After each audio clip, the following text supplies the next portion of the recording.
Corbin Vaughn shoots, deflected, scores! Zach Moore stays hot. Goals in 3 consecutive games as he scores in his hometown against his former team.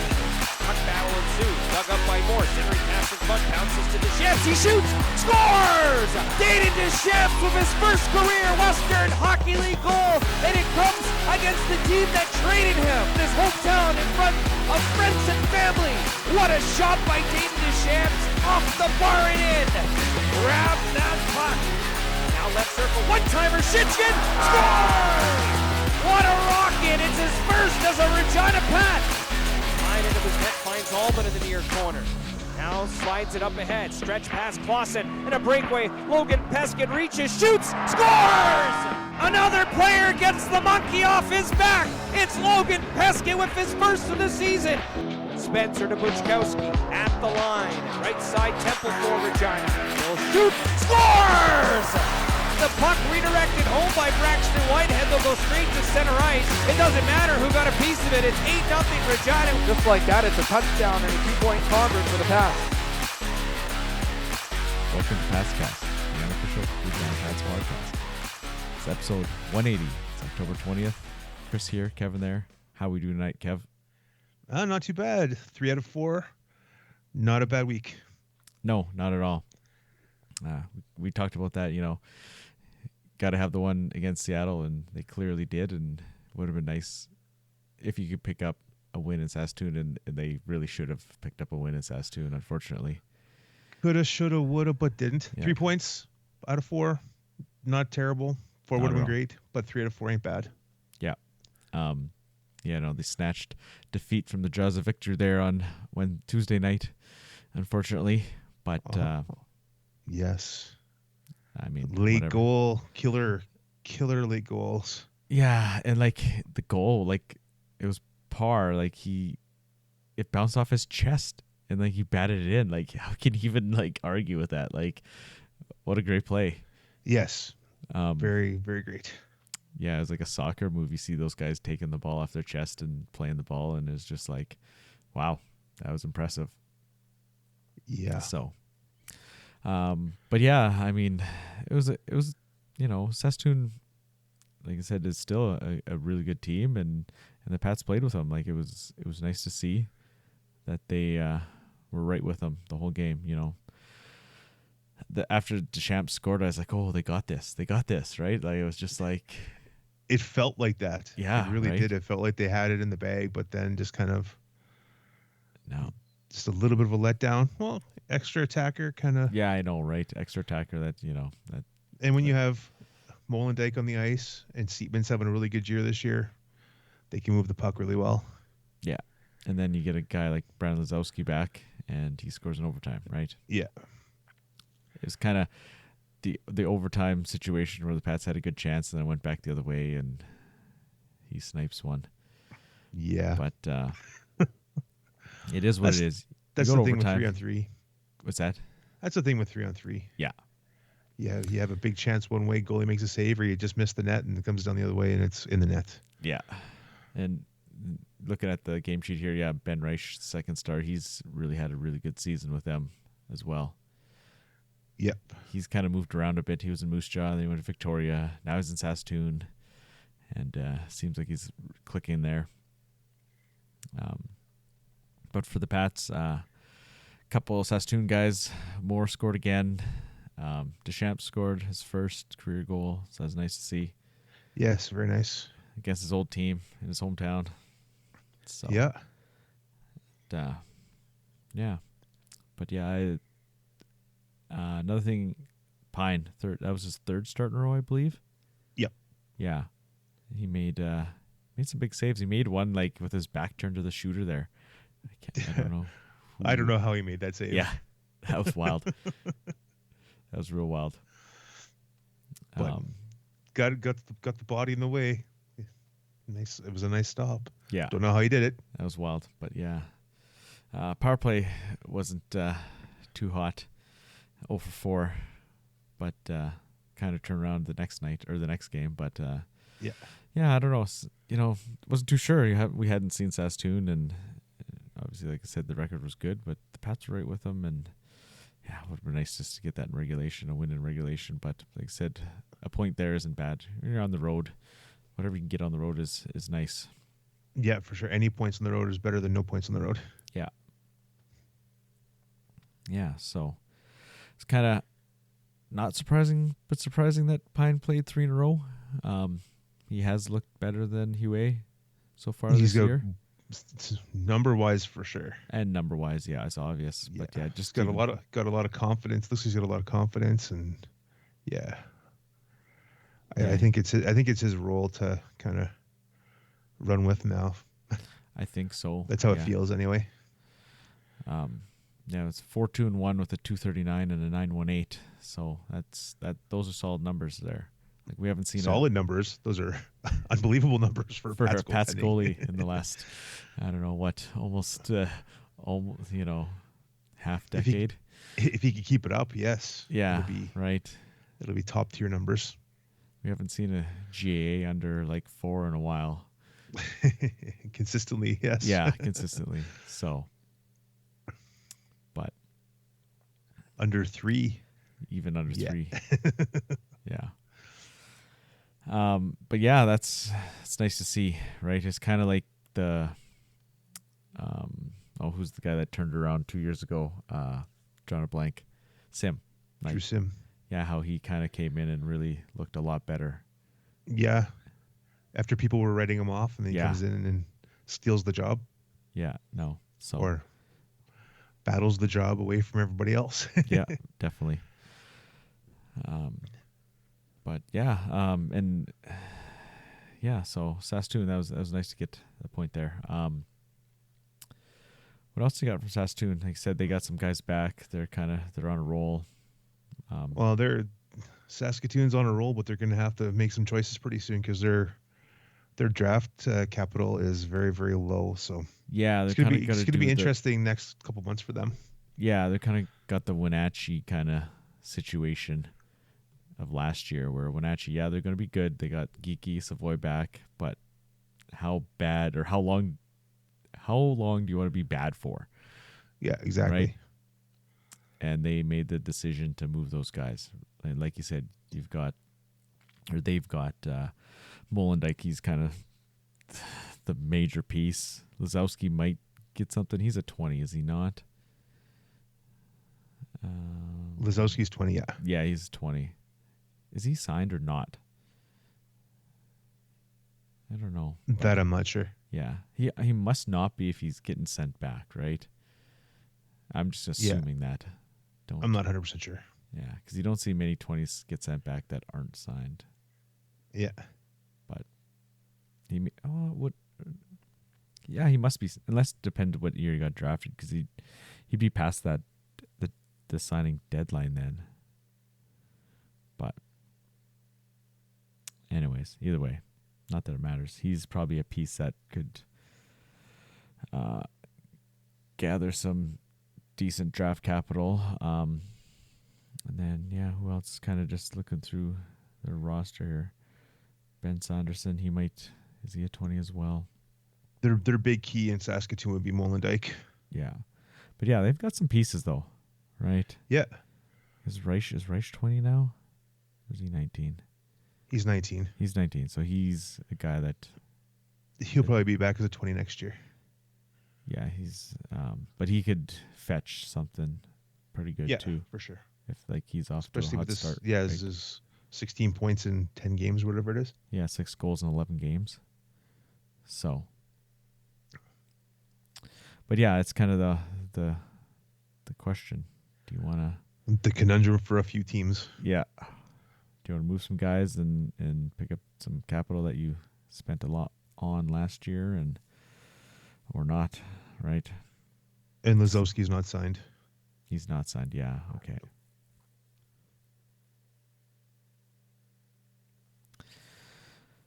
All right. Anything else from Saskatoon then? No, it was good. It was just nice to see them compete with Saskatoon, right? Yeah. That's kind of my takeaway. For sure. But yeah, and I mean, they kind of carried that momentum, I think, into Saturday night. That was something else on Saturday. Yeah, we haven't seen one of those in a while. No. I think it was I think I seen it was the highest scoring shutout since 2016. They had an 8-0 win. Sounds about right. Yep.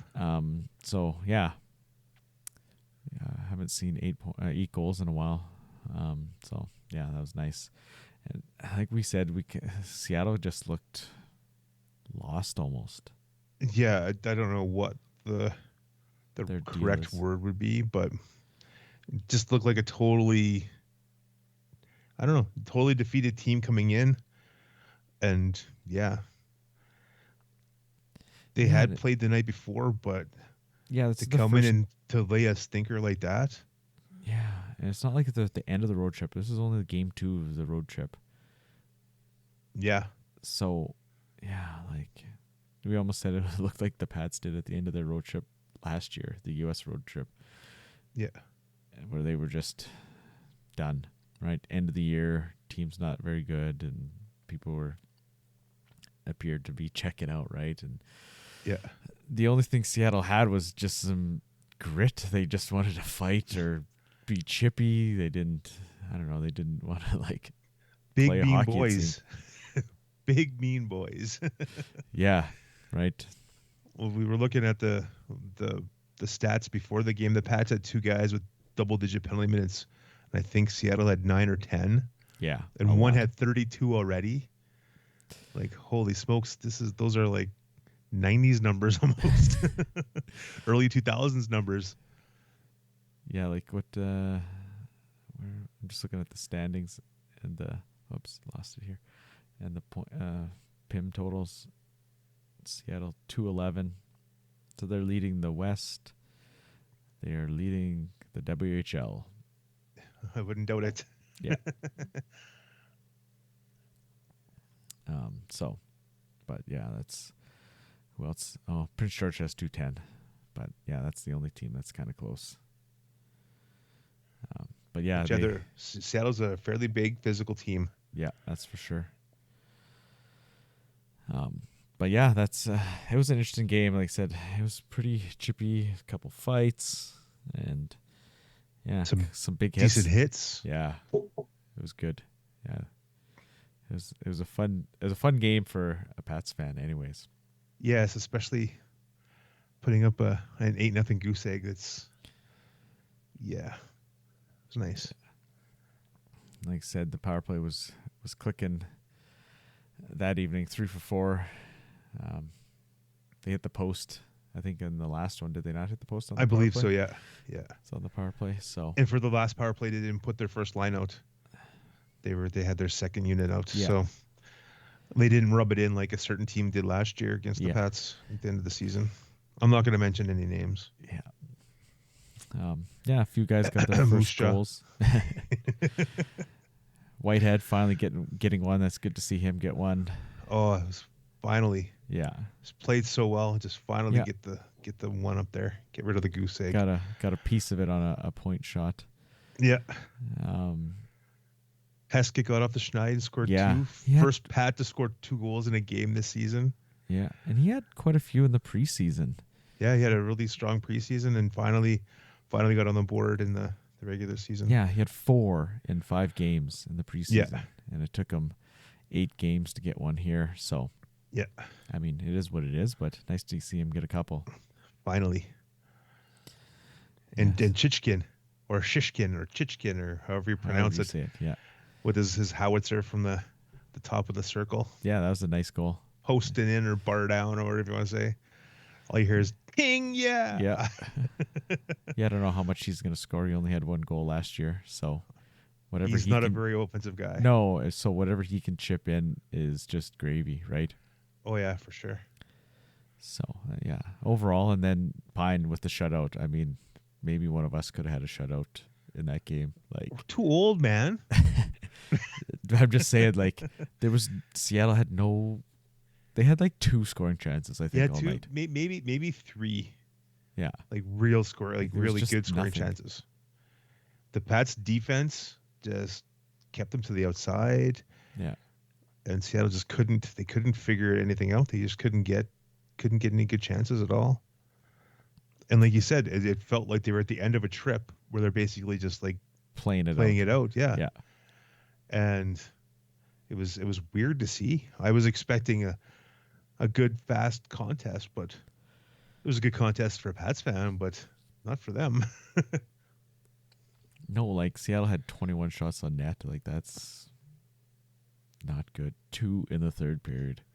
But did Like they that- even have 21 shots? Because a lot of the shots were not even really shots. Like Yeah. from center, just clearing it in at Pine and stuff. Like they were on goal, but Yeah. they're not really A even shot on net per shots. se. Yeah. Yeah, I don't know. But you got to give the Pats defense credit. They've stepped up and they're holding their own this year. Yeah, that was a nice little just confidence booster, right? Oh yeah, but Like, they it can't get too cocky, No. too confident. No. And it's Got to not realize that not every game's gonna be like this. it's not like Seattle is a bad team per se. They were 4-5 coming into the game. Yeah, You know, basically the same as the Pats. Pats were Basically. 4-4. yeah, 500-ish. Yeah, so that's kind of said. I was like, okay, this should be a game, but the Pats gotta have this one because Saskatoon game's gonna be tough. Yeah. And they whatever just yeah. So I'm pretty sure Malinowski wants a few of those goals back. yeah, Seattle's goalie, because he whiffed on a couple, had a couple not great goals, but it is what it is. He's 17 years old. yeah, it's his first year in the league. Yeah, I assume Ratzlaff played the night before, so yeah, he played the night before in Brandon. but yeah, it is what it is, and yeah, we'll take the win, take the 2 points. Oh, for sure. So, but yeah, I think notable absence was Zach Moore in that game. Yeah, I think we'll check the weekly report here and see what's going on with him yeah. on Tuesday. No info other than he got hurt during practice. Yeah, so find out, see if there's anything information. He was one of the hottest Pats coming in to that. Yeah. Or He was on a last- 3-game goal scoring streak. Yeah. So that's tough to see. But see what happens on Wednesday or Tuesday, whatever day the weekly report decides And to come out. it's the perfect week to get an injury. Sucks he got an injury, but it's a perfect week to have like the whole week off. Yeah. They don't play again until Friday, so Yeah, for sure. Right. So you Don't got have to- Friday, Saturday this week, do you not? yeah, doesn't have to rush back into the lineup. He's got a few days Yeah. to figure out whatever the issue is. Got a few days to figure that out. I mean, they got guys that can step in. It's just he's a top 6 guy, Oh yeah, which is, and like I said, he's hot. yeah. Hottest player right now, but it is what it is. You gotta deal with them. There's gonna be injuries. Speaking of roster moves, the Pats reassigned. I want to get the wording right. Sam LaPlante. I mean, Yeah. they had enough D anyways. You figured a guy was going to get not moved, but I assume he's just getting sent down to Junior A probably. Yeah, they said to be determined. Yeah, so it's not like he's not cut from the team. No, It's just no, he's just off being the active roster. sent somewhere to play. Yeah. So nothing crazy there. I also have one quick comment. Yeah. It seems like the Pats actually have themselves a power play quarterback. Yes, that's it. Buchkowski has stepped up. He's got 6 points in 6 games, 2 goals. Yes, I'm glad that they finally figured out that they could put a defenseman out there, yeah. and he seems to have got the confidence now I just to run the D on Yeah. the power play. He didn't play a ton last year, so he didn't really know No. what he was per se, right? And Well, then- he was touted as an offensive defenseman coming in. yeah, So yeah. And I didn't know what they were going to do this year. I kind of thought Corbin Vaughn might be that guy, yeah, just because he's got a little bit of offense to him. But yeah, no, Buchkowski's look good. yes, for sure. So yeah, I didn't really know what to to think of him coming into Needs this to year. stay healthy. Needs to Yeah. stay healthy and put up some points on the back end. Yeah, definitely. Right. Because then you got Corbin and Babcock running PP2. Yeah. And then, because, Chichkin, Bridgman, and like even Babcock per se, they aren't the most offensive guys. So, Yeah. But yeah, it's nice to find a guy that can. Instead of running 5 forwards, Yeah. which could be dangerous. That can be. But yeah, anything else? No, I think we covered it. We could probably talk about every single goal, but I don't want to do that. It's too much. I'm not even going to touch on much there. It's just nice to see guys score, get some confidence. So, And it's nice to see the players stick up for themselves with the team that they were playing was a little bit of little bigger, a little more aggressive, a little more physical. I know The Pats didn't back down. Yeah, Spencer stepped in. I can't remember. I think it was Lancer. He was maybe? bouncing off guys all over the place. Lancer kind of got not attacked, but guys kind of grabbed him, and then so Spencer Lancer tried to got step kneed in. at center ice. What's that? When Lancer got kneed at center ice. That one, yeah. I was thinking about one behind the net. There's that big scrum behind the net, and Spencer tried to step in and stuff. And okay, I love you, Spencer, but he's the guy there. You just step in, but he's kind of well outmanned, unfortunately. But yeah, and so what? He was in there. But it's nice to just see him step in. Like, yes, he's not gonna take one of these guys on, but you've got to step up for your teammates, right? For sure. Doesn't matter how big the dog is; it's the fight in the dog, right? Yeah, no, for sure. It's nice to see him step up, especially for younger guys, right? Yeah. But yeah, Lancer took that knee right near the end of the game. That was just ugly. Yeah. Unfortunately, but only a 2-minute penalty for that. I couldn't believe it. I know. We're talking about we've seen worse or less incidents get 5 a game. So. Yep. But no, that's like I said, not a bad week at all. 3 points out of 4, so good for this team. And now they have a chance to recuperate any kind of nicks from this game, and hopefully Moore's healthy enough to play next weekend. It'd be nice. Yeah, because you got Calgary coming in Friday, and then they're off to Medicine Hat. Speaking of big wins, Lethbridge went into Medicine Hat and gave them a licking. Yes. Like, I don't know. Medicine Hat's not quite there. They've got, like I said, Lidstrom's still not back. Lidstrom. Yeah. Sorry, not Lidstrom. So, they've got not issues, but they're definitely, the Pats. They got some figuring out to do. Yeah, right. Maybe the Pats can catch them, maybe they can go in there and get a point or two off Medicine Hat. They're 5-5. Calgary's 4-4-1. So, these are winnable games, I think. You'd like to see at least 2 points this week, if not 3 or 4. What do you think? 500 would be perfect. Yeah. 500 would be perfect. A 2-win week would be amazing. Yeah. Yeah. Definitely. But at least 2 points would be amazing. Yeah, for sure. Yeah. I don't know if that's all you got. I don't have much else. Not really, no. Not much news around the league. I don't know. I haven't. This was a busy weekend for me, so I didn't. There might have been something happening, but I might have missed it. Oh, just this last week's WHL schedule is just wonky. Games every day. It was just the weirdest setup. That too, yeah. It was kind of neat for fans, but it was just a wonky schedule. Yeah. No consistency.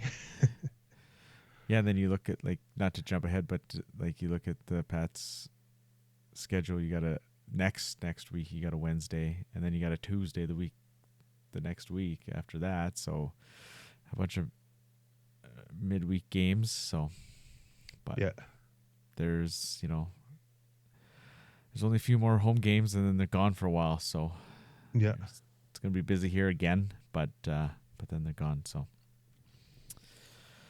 but yeah, I guess we should jump to our interview. Yeah. This was kind of a last minute throw together, but I think it went real well. Not a guy that we kind of had on our radar, but once you think about it, it's a guy that, that you probably should have on.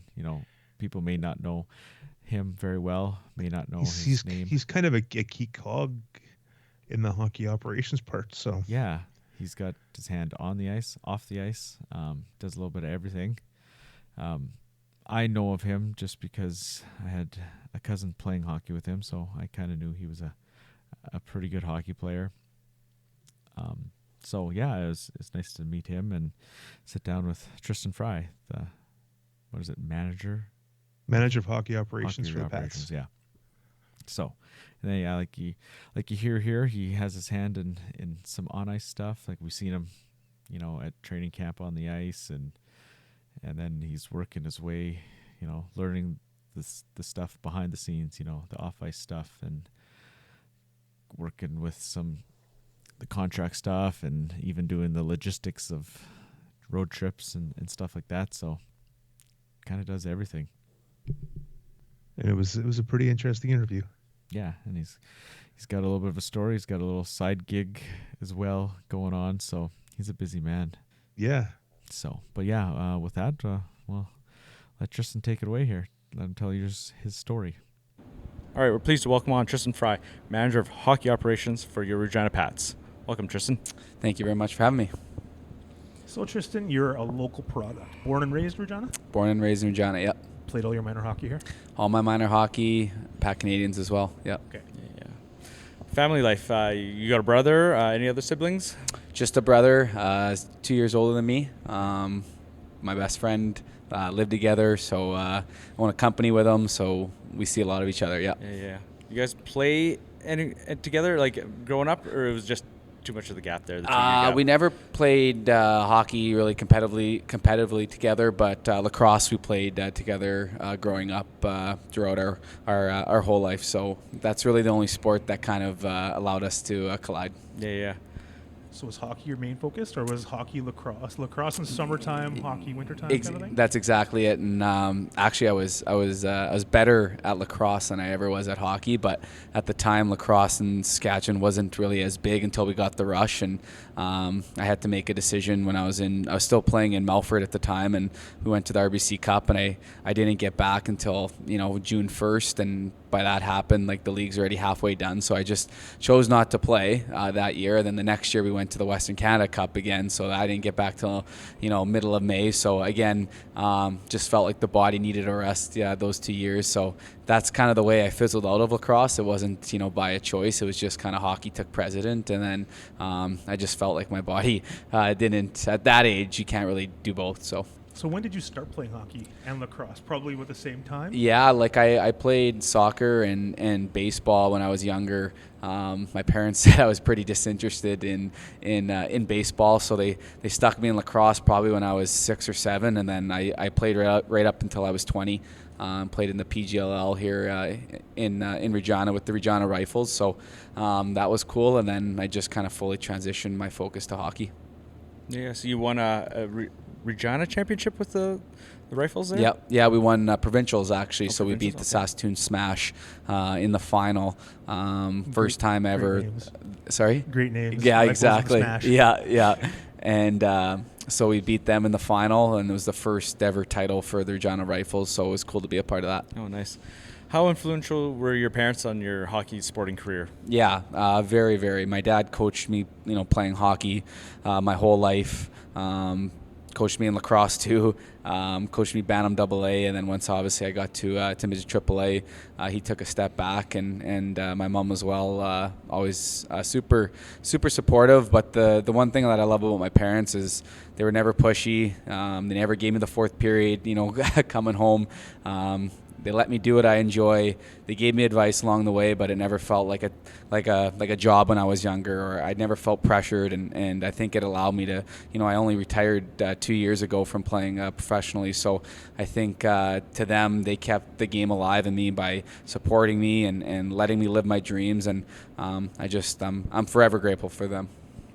So when you were younger, did you always play forward, or were you one of the guys that played forward D once in a while? Did you ever strap on the pads? No, I actually wanted to be a lacrosse goalie for a while, and then my dad and my brother strapped goalie gear on me and whipped balls at me, and I ended up turning my back and getting a bunch of them in the back with no padding. So that ended the lacrosse goalie career for me.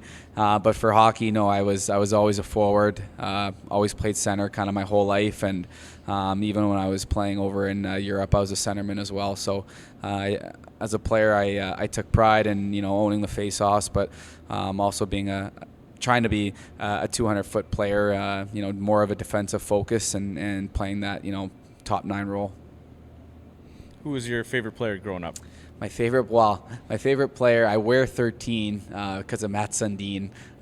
He was probably my favorite player. I'm a Toronto Maple Leafs fan, so people always heckle me about that. But I feel like for me and a lot of kids, they pick players that kind of resemble that the way that they want to play. So for me, it was like a lot of the smaller players, like the Nathan Gerbys and like those type of players. So, Ty Domi obviously was a fighter. I wasn't a fighter, but he played hard. So yeah, I would say if I had to choose, my favorite player, it'd probably be like Matt Sundin. Yeah, and those smaller guys, you kind of look up to them. Exactly. Once you started getting into the hockey, like more the Brendan in-depth. Gallagher's and kind of like those guys. So yeah. Yeah.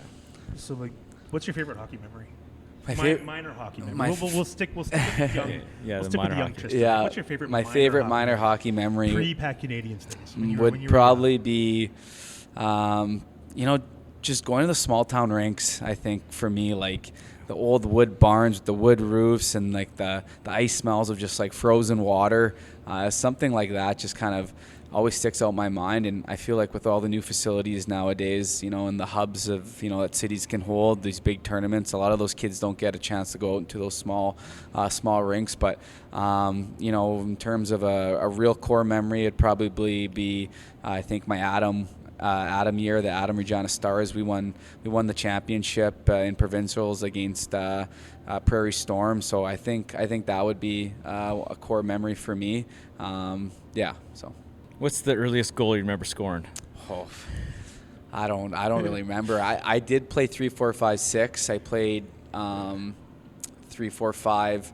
I played at 3, so I think I got to play 1 year with my brother that early, and I don't remember much about it. But I do remember that I didn't like hockey when I learned to skate. I cried. I thought it was cold. I was hanging on the boards with my mitts on, and my parents kind of just encouraged me to keep going, kept bringing me back, and obviously I'm thankful that they did because I got to play it for a very long time, and obviously it's given me the career that I have today. Mm-hmm. Actually, yeah, going back to those old barns, like, there was that one video of the drop downstairs. I can't remember. I think which. it's Ituna. Ituna, is it? Yeah. Like those are going away, and like kids are not going to not going to experience those things. 'Cause I remember one tournament. I don't know where we were. We had to go down these stairs, wooden stairs, and like they were steep, and like the dressing rooms were upstairs, and they were just curtained off. Yeah. That's all it was. Yeah, like exactly. Kids nowadays are whatever, music in the dressing rooms and all this stuff. Yeah. It's totally changed. Hot water anytime you need it. Yeah. Didn't have hot water the other night. But So you ended up playing 2 full seasons with the Pat C's.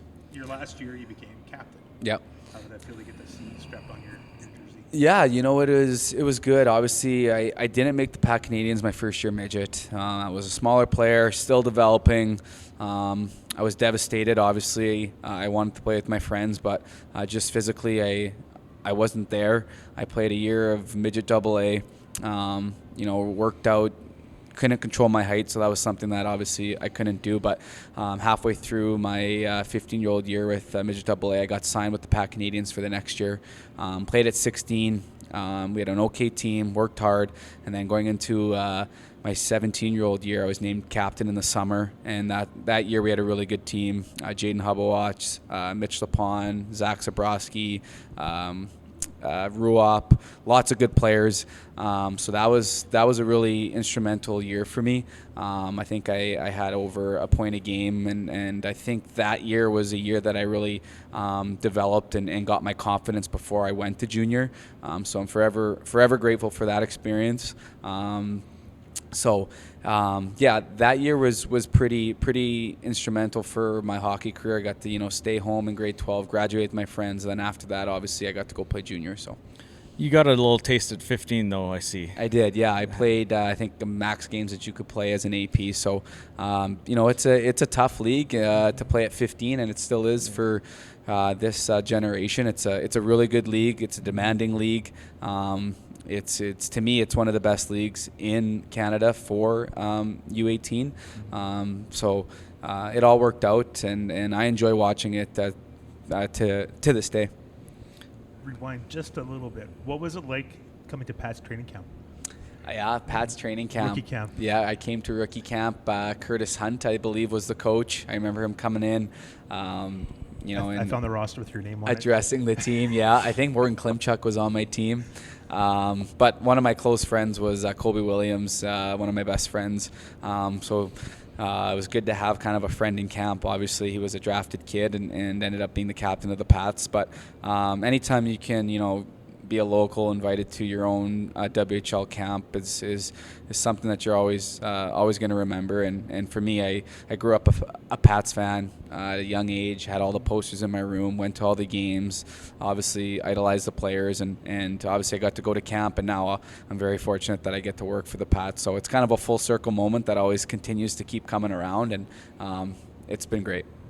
So when you were 16, did you have any invites anywhere else, or was the Pats your only camp until I think, 17? yeah, and then at 17, I believe I went to Swift Currents camp. Yeah, I went to Swift Currents camp and did well there. Obviously, I didn't make it and was sent back to the Pac Canadians, and then obviously had a successful career with them at the end at my 17-year-old year.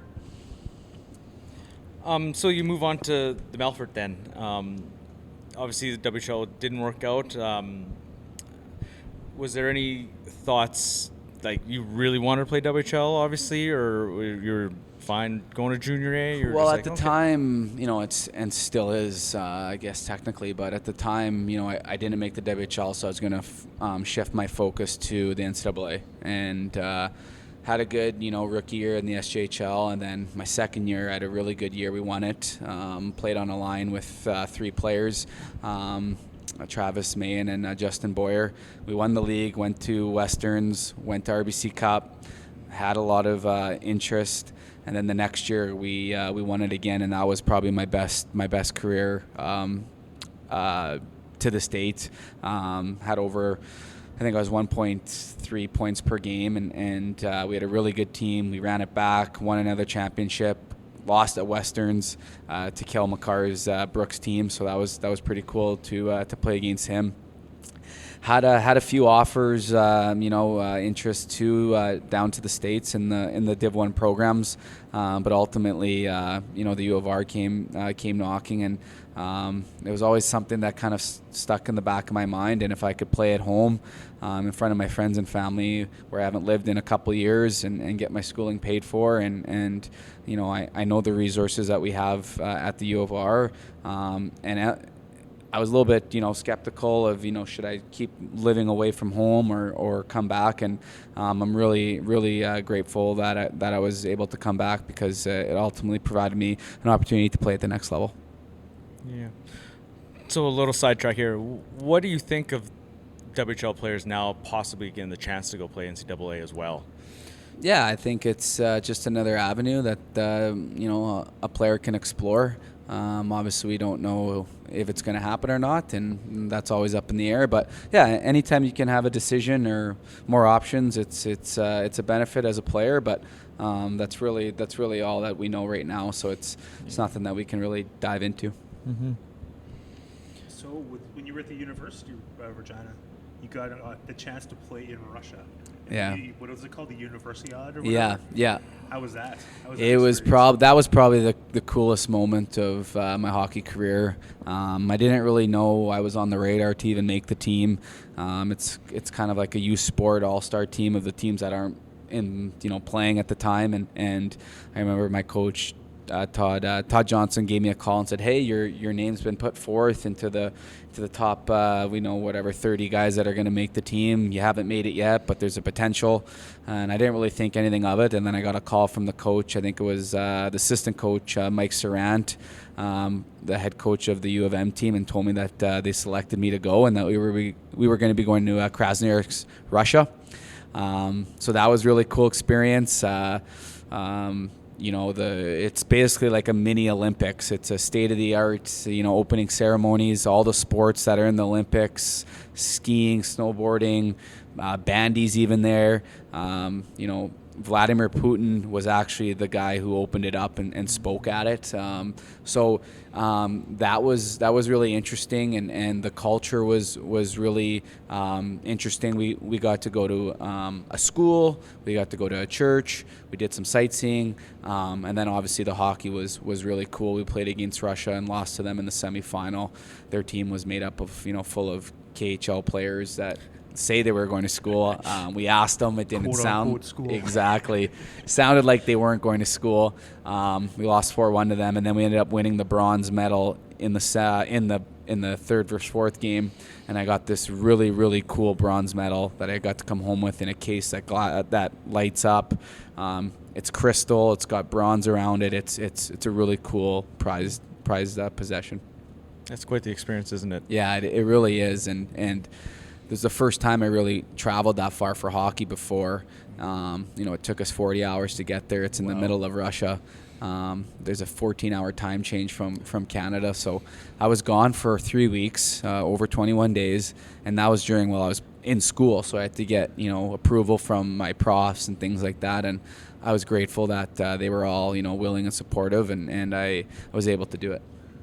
How was the rink or rinks? Were they state of the art? Yes, state of the art. Yeah, the one that we played in was actually a rink that they built for Sochi. And what happened was when Russia hosts Olympics, they actually build the rink so that they can take it apart and move it afterwards. So they actually moved this rink from Sochi to there, and it was state of the art. I think it holded 12 to 13,000 people, and it was sold out almost every single game. So really cool experience. Wow. Nice. So come back to the Cougars here. Captain again, it seems to be a trend with your career. What is it that you're just that type of leader? Yeah, I think one, obviously, as you can probably tell, I like to talk. I'm a vocal person. I've always kind of had the leadership mentality in my game, and if I'm not talking, I'm trying to show it in playing. And I guess the biggest thing for me is just getting trust from my teammates and my coaches every single game or practice. And I haven't really thought too much about it, but biggest thing for me was just making sure that our team always had a safe and welcoming environment to get better every single day. And when I was in Melfort, that was a big thing of our success, and obviously with the Cougars as well. And Yeah, despite going to Russia, you still managed to get all that schoolwork done. You had a really good grade point average, and you received the President's Award from the university. I did, yeah. So the President's Award is it's academic, it's obviously athletic achievement, and then it's community involvement. And from my understanding, it's one of the higher awards that you can win at the U of R. And again, I was nominated by the university. I was in contention, I think, with a girl on the basketball team and someone on maybe the football team. And then during COVID, actually, it's normally you go to a big banquet and it's a big awards night, but it was during COVID, so it was online, and very grateful that I won, and something that I'm very proud of to this day. And so that's another thing that I can add to the U of R where I felt like I made the right decision. Then you decided to head back overseas, go to England for a couple seasons. I did, yeah. What was that experience like? How did that happen? How did that come about? Yeah, so I didn't get to play obviously my 5th year Cougars. No one did in the youth sport league. Yeah. So, but I am grateful that I got to get my degree done because I was in education and I had to do my internship, and I knew that internship and hockey would have collided, and obviously it didn't because we weren't playing hockey. So, got my degree, and me and my agent were kind of deciding where I was going to be placed for the next year, and the East Coast came calling, and I had a few teams interested for me to go. I met with a couple coaches via Zoom, and then my good friend Brett Ferguson, who's the captain of Guildford, told me that his coach wanted to talk to me. So I ended up talking to the coach, Paul Dixon is his name, of the Guildford Flames, and we just had a really good conversation. Felt like it was someone that I wanted to play for, and then obviously I was presented a contract, and I made it over there. So, how was the experience there playing in England? It was really, I can't even describe how awesome it is. I remember my first shift I got scored on playing pro, but my first year was a little bit different. I started off with a really good couple months in. I think I had 0.5, 0.6 points per game. Was on the penalty kill, getting some power play time. Then I actually got slashed and had to get reconstructive hand surgery over in Europe. Didn't play basically from January. I missed the whole back end of the season, and then in the summer they wanted to re-sign me coming back for another year, which I'm grateful for. And then that year, my second year, we had a really good team. We almost won the league.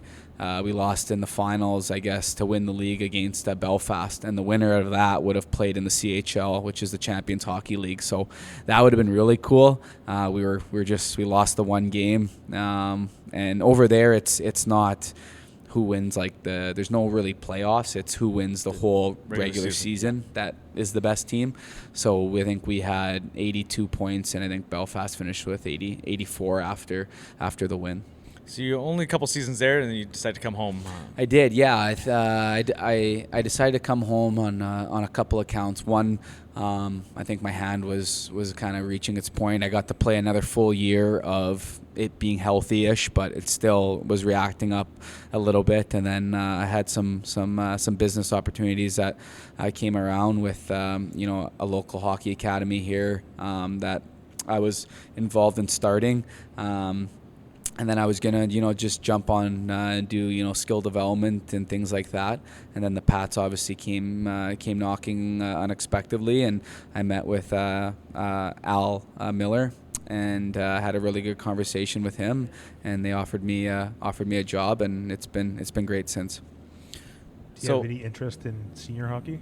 I had lots of interest in senior hockey. I think I had about 7-8 teams reach out. Do you have any interest in suiting up? I don't. I get enough ice being out with the guys on the Pats here and in practice and stuff like that. But honestly, will always be there though. It will always be there, especially when you score a nice goal in practice. But I wouldn't have time, and it's not fair to the team that I would commit to or to my job. And I love my job, and all my effort is with the Pats. So circling back to about 2018, Brad kind of mentioned you kind of gathered up some guys, helped the Pats prepare for Memorial Cup. How did that all kind of come about? Yeah, so Brad was my assistant coach with the Patsies for 2 years. So obviously Brad and I have known each other for a long time. He was my coach, and then now obviously he's the coach of the Pats, and I get to work with him every single day. So when I was on the Cougars, the Pats lost out in the first round.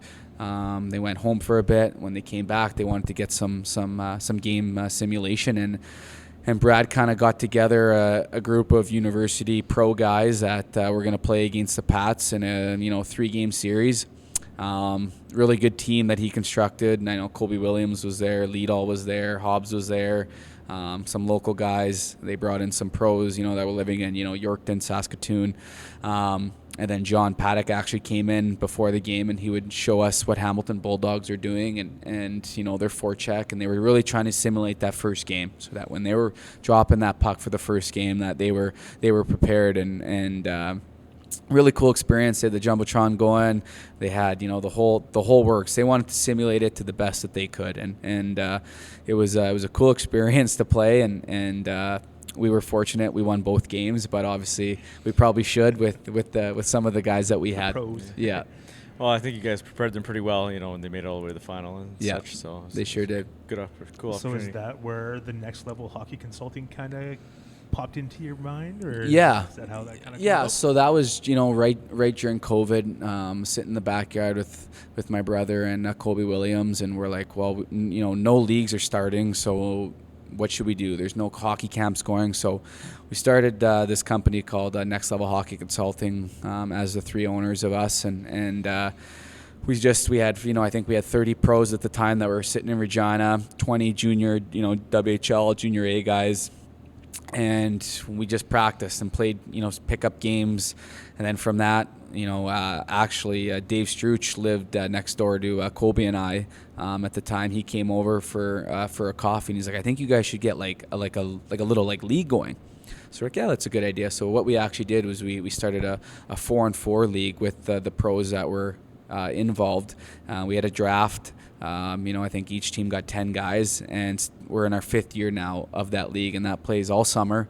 It's 4-on-4. We have stats. We have refs. Every year we kind of get new players that are moving to Regina just for the games, and plus the skates. So the pros will get two skates a week plus a game on Thursday nights.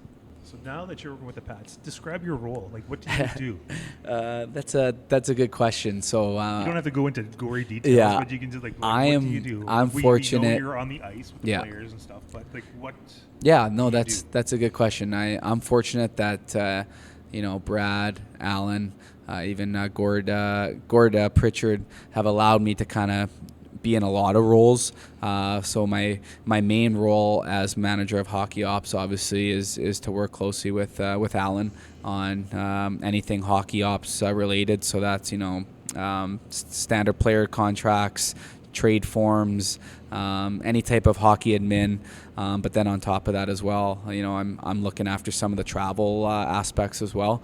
And then on the hockey side, I'm very fortunate that Brad's allowed me to come on the ice for practice, run drills, do skill development, work on the power play, watch video with the players. I also do all the video, so I code all the games live.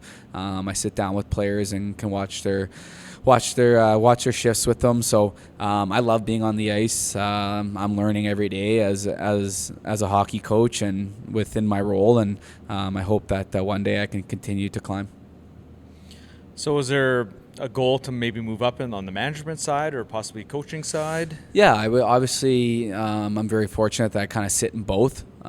So if there's an opportunity, I would love it. I really enjoy being on the ice. Obviously, I'm 2 years away from playing, and I feel like I can relate to the players, and I still see the game through that playing lens. I feel like being up in the sky during games has even made me a better hockey mind in the terms of the way that I see the game. So if I could, potentially one day be a coach, I would love to be a coach. It's something that excites me. It's something that wakes me up in the morning. When I'm watching the game, I'm not watching the puck anymore. I'm watching what the other team's doing system-wise, or the forecheck, or the play away from the puck. So I'm starting to see all those things turn in my head, and I think that's kind of natural for a coach. So if I could lean towards it, it would be that. Cool. Okay, some more, just kind of wrap it up here. Some quick ones.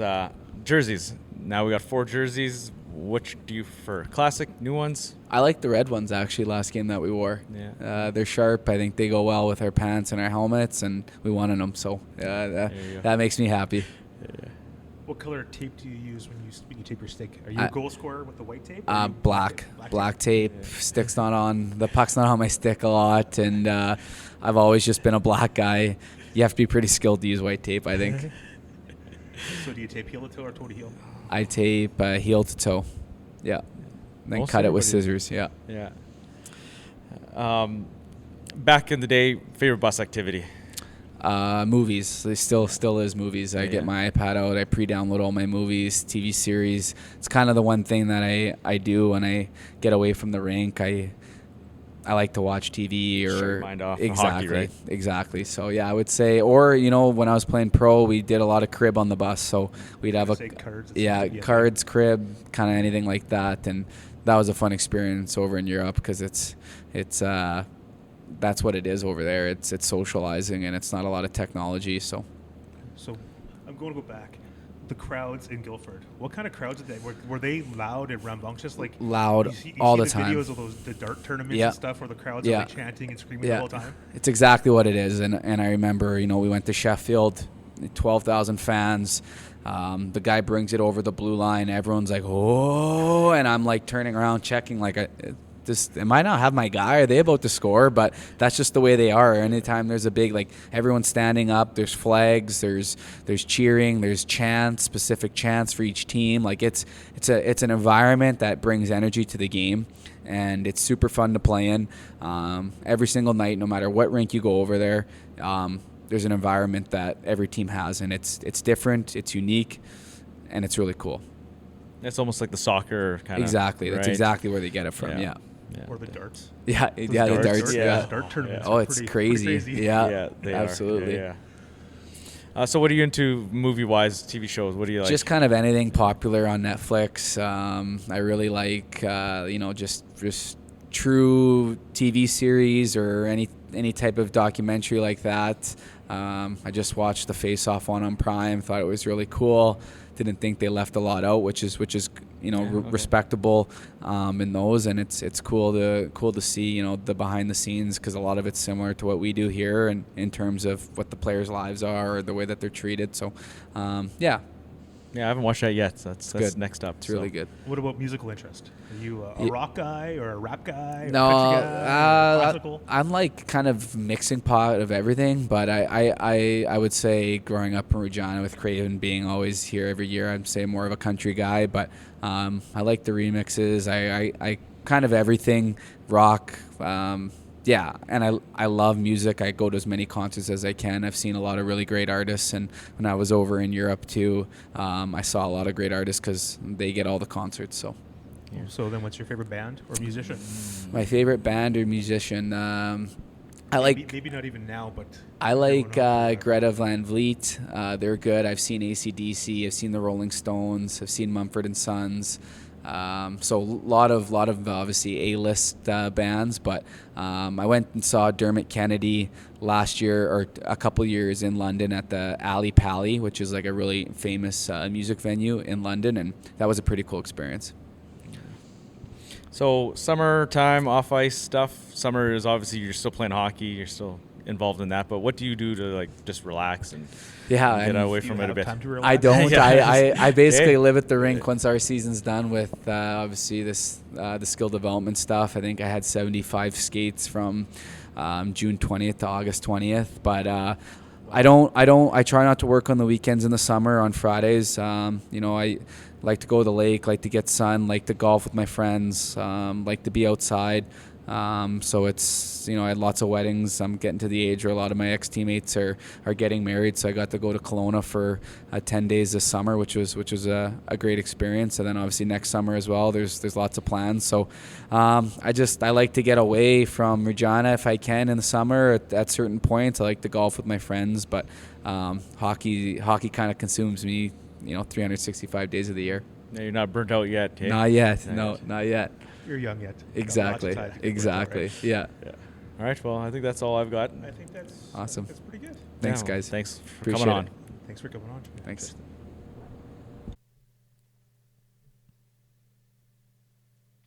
All right. Yeah, that was good.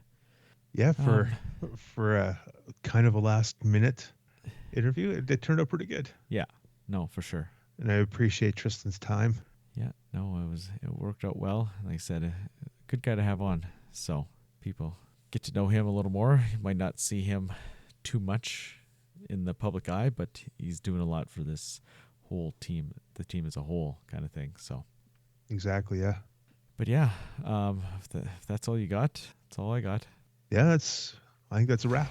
Yeah. Yeah, I guess, again, we'll see you at the rink on Friday night. We'll get a dub there, and then whatever happens in Medicine. So, have a good night, folks. Have a good one.